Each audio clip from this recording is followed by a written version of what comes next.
साथियों, क्या आज की 5 मिनट यह अपडेट, आज की जो मैं 5 मिनट की ये अपडेट बताऊंगा आपको, कल आपकी कमाई बचा सकती है। अगर पूरे दिन बिजी रहे और मार्केट की बड़ी खबरें मिस हो गई तो इस वीडियो को आखिर तक जरूर देखें, क्योंकि आज हम बात करेंगे उन खबरों की जो कल के मार्केट की दिशा तय कर सकती हैं, यानी कि मार्केट ऊपर जाएगा या नीचे जाएगा।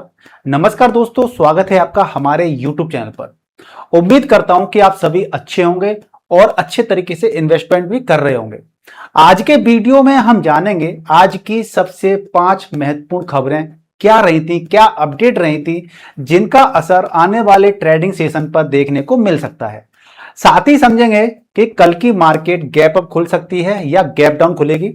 सेंसेक्स और निफ्टी के कौन कौन से लेवल अहम रहने वाले हैं और ग्लोबल मार्केट में चल रही घटनाओं का भी बाजार पर क्या प्रभाव पड़ेगा, क्या इंपैक्ट पड़ेगा, इन सारी चीजों को भी हम समझने का प्रयास करेंगे इस वीडियो के अंदर। इसके अलावा कई सारी कंपनियों के, बड़ी बड़ी कंपनियों के भी तिमाही क्वार्टरली रिजल्ट्स भी आ गए हैं, उनके बारे में भी थोड़ा सा हम जानकारी आपको देना चाहेंगे। और आपके पोर्टफोलियो में हो सकता है कि उनमें से कुछ स्टॉक्स आपके पास हों पोर्टफोलियो में, तो आपके लिए जानकारी काफी ज्यादा काम की हो सकती है। मैं किसी स्टॉक का डायरेक्ट नाम तो नहीं लूंगा, क्योंकि बेसिकली सेबी की कई सारी गाइडलाइंस हैं, उनके जरिए हम कोई भी नाम नहीं ले सकते, ना आपको बता सकते हैं, ठीक है ना। आपको बस मैं आंकड़ों की बात करूंगा कि रिजल्ट्स आखिर कैसे रहे हैं, जो कि आपको अपना डिसीजन लेने के लिए काफी ज्यादा काम में आ सकते हैं। तो साथियों, वीडियो काफी इंफॉर्मेटिव है, वीडियो को लाइक कीजिएगा, शेयर कीजिएगा और चैनल पर यदि आप नए तो चैनल को सब्सक्राइब भी कीजिएगा। अब चलते हैं आज की सबसे बड़ी खबर के बारे में। तो सबसे पहले बात करते हैं कंपनी के रिजल्ट्स की। तो कई सारी कंपनी है और उन कंपनीज के रिजल्ट भी आ चुके हैं। तो उन कंपनीज में रिजल्ट आए हैं, तो सबसे पहले हम बात करेंगे कि आईटी सेक्टर की बात करेंगे। तो आईटी सेक्टर ने काफी अच्छे रिजल्ट दिए हैं और जो आईटी सेक्टर जो कंपनी है उसका जो कोफोर्ज है उसका रिजल्ट भी काफी अच्छा है, बेहतरीन आया है। और यहां पर आपको रेवेन्यू की बात कर लेते हैं तो 49% तक बढ़ गया है, जबकि जो नेट प्रॉफिट होता है 63% भी इसके अंदर बढ़ोतरी देखने को मिली है। और कंपनी ग्रोथ फिलहाल काफी ज्यादा मजबूत दिख रही है। और ये वीडियो आप लोगों के लिए कोई भी इन्वेस्टमेंट एडवाइस नहीं है, जस्ट आपको वीडियो के अंदर जानकारी देने का प्रयास किया गया है। आपको बस जो नॉलेज है वो शेयर करने का प्रयास किया गया है, कोई भी इन्वेस्टमेंट की एडवाइस बिल्कुल भी नहीं है आप लोगों के लिए, ठीक है ना। तो अब चलते हैं बात सेकंड कंपनी की बात करते हैं। और सेकंड कंपनी के अंदर बात करते हैं तो उसके रिजल्ट्स भी काफी शानदार रहे हैं। और हम बात कर रहे हैं टाटा पावर की। टाटा पावर ने भी क्या किया है कि स्थिर यानी कि स्टेबल रिटर्न दिए हैं, अच्छा प्रदर्शन किया है। कंपनी के रेवेन्यू और प्रॉफिट दोनों में एक पॉजिटिव वृद्धि देखने को मिली है, जो इसके बिजनेस की मजबूती को दिखाता है। यानी कि बिजनेस कहीं ना कहीं इसके अंदर काफी एक स्टेबिलिटी की बात कर लेते हैं कि स्टेबिलिटी आपको इसके अंदर देखने को मिल सकती है। अब बात करते हैं वरुण बेवरेज की।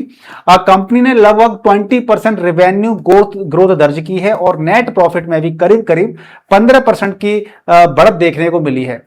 कुल मिलाकर के रिजल्ट्स काफी ज्यादा सकारात्मक रहे हैं, काफी पॉजिटिव रहे हैं। और अब बात कर लेते हैं हिंदुस्तान यूनिलीवर की। तो हिंदुस्तान यूनिलीवर के जो नतीजे हैं वो भी जो उम्मीद की थी उससे के अनुसार काफी मजबूत देखने को उसके मजबूत नहीं देखने को मिल रहे हैं, यानी कि बेसिकली थोड़े से डाउन लग रहे हैं।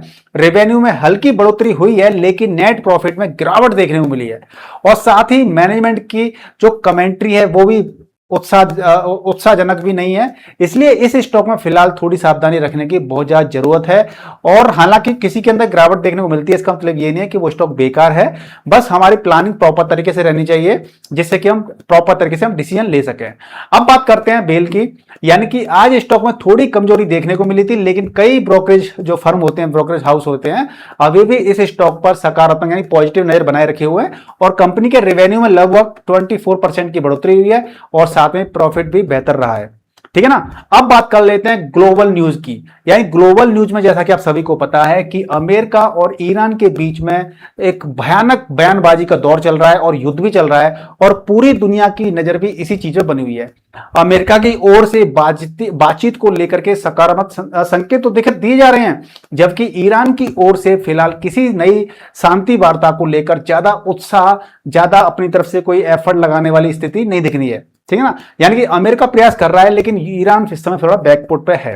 हालांकि अच्छी बात यह है कि फिलहाल किसी बड़े सैन्य तनाव की खबर सामने नहीं आई है।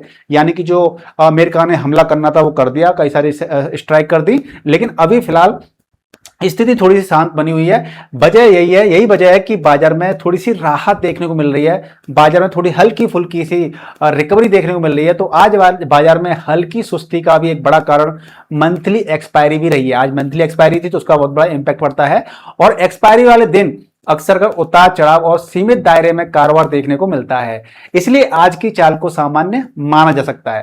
अब हम सेक्टर वाइज नजर डालते हैं तो आईटी सेक्टर ने अपेक्षाकृत बेहतर प्रदर्शन किया है, जबकि बाकी सेक्टर्स में मिश्रित रुख देखने को मिला है।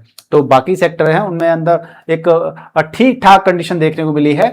अब बात करते हैं कल के मार्केट के आउटलुक की। तो कल के मार्केट को, अगर आउटलुक को हमें समझना है तो उससे पहले हम समझते हैं कि मार्केट में लेवल्स क्या रह सकते हैं। तो देखिए, हम सेंसेक्स की बात कर लेते हैं। तो सेंसेक्स हमारा क्या कहता है कि सेंसेक्स के अंदर जो स्थिति है हमारी, वो हमारा क्या लेवल बन सकता है, हम इसकी बात कर लेते हैं एक सेकेंड। ठीक है, अभी हमारा कितना है, 76,765 के आसपास है। तो इसके अंदर हम रेजिस्टेंस की बात कर लेते हैं और सपोर्ट की बात कर लेंगे। तो रेजिस्टेंस करीब करीब आपका 76,900 के आसपास, यहां पे 76,950 के आसपास रेजिस्टेंस की स्थिति देखने को मिल रही है। यानी कि अभी 76,000 कितना, 750 है। अगर 76,950 को अगर ये ब्रेक कर देता है तो ये फिर और ऊपर जा सकता है, यानी कि 76,900 के बाद 77,050 के आसपास भी इसके जाने की संभावना है। यानी कि अगर रेजिस्टेंस को ब्रेक कर देगा तो ऊपर जाने की संभावना है। और हम नीचे की बात कर लेते हैं तो 76,600 के आसपास, 650 के आसपास इसका क्या है, सपोर्ट बन रहा है, और काफी स्ट्रॉन्ग सपोर्ट है।